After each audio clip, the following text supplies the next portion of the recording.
সন্ধ্যার পরে 7:10 বসুন্ধরার এই যে ভবনটি, এখানে জামাতের আমির ডাক্তার শফিকুর রহমান থাকেন। এই ভবনে বিএনপি চেয়ারম্যান তারেক রহমান এসে পৌঁছান। আমরা জানি যে মঙ্গলবার এখানে জাতীয় সংসদে যে সদস্যরা নির্বাচিত হয়েছেন তাদের জাতীয় সংসদ ভবনে তাদের শপথ গ্রহণ অনুষ্ঠান হবে এবং বিকেলে সরকারের যে মন্ত্রিসভা সেটি গঠন হবে।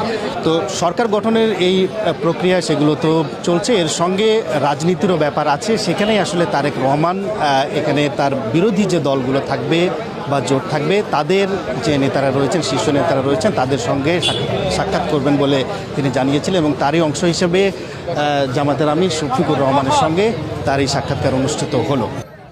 জামায়াত আমিরের সঙ্গে বিএনপি চেয়ারম্যান তারেক রহমানের বৈঠক হয় প্রায় 50 মিনিট। বৈঠকে উভয় দলেরই কয়েকজন জ্যেষ্ঠ নেতা উপস্থিত ছিলেন। আমরা এই ব্যাপারে একমত হয়েছি যে সকলে মিলে একসাথেই একটা কনস্ট্রাকটিভ ফিউচার আমরা গ্রহণ করতে পারবো, একটি নতুন বাংলাদেশ আমরা গঠন করতে পারবো। পজিটিভ যে কোনো বিষয় আছে আমরা বলেছি আমরা কোঅপারেট করব এবং জনগণের স্বার্থের বিরুদ্ধে এবং জনগণের কোনো কল্যাণের বিপরীতে যদি সেরকম কোনো ভূমিকা থাকে আমরা অবশ্যই সে ব্যাপারে আমরা প্রতিবাদ এবং ভূমিকা নেওয়ার জন্য আমরা প্রস্তুত আছি। বৈঠক শেষে জামায়াত আমির তার ভেরিফাইড ফেসবুক পেজে বৈঠকের ছবি পোস্ট করেন। সেখানে তিনি তারেক রহমানকে ভবিষ্যৎ প্রধানমন্ত্রী হিসেবে উল্লেখ করে অগ্রিম শুভেচ্ছা জানান। বলেন, নির্বাচন পরবর্তী সহিংসতা নিয়েও বৈঠকে আলোচনা হয়েছে। বিভিন্ন জায়গায় কিছু